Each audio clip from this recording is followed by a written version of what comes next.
G sharp, B, C sharp, and E.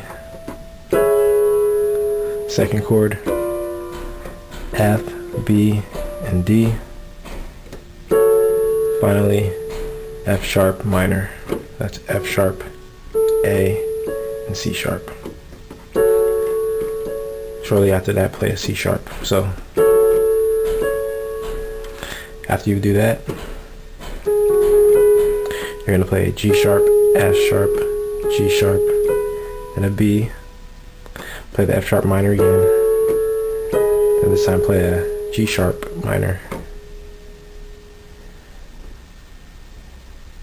That's G sharp, B, D sharp. Do this again. Wait a couple moments, play the first chord you learned, second one. Finally back to the F sharp minor. This time play the chord twice. Play the chord again to transition to the G sharp minor.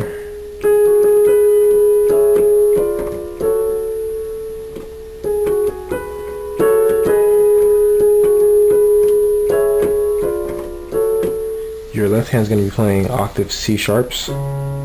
That's a C sharp here and a C sharp here. Then octave Fs, F here and an F an octave lower. Then play octave F sharps. So it's, and you can play those octave F sharps twice. Then play them a third time. Transition to octave G sharps, G sharp here and G sharp here. Then repeat.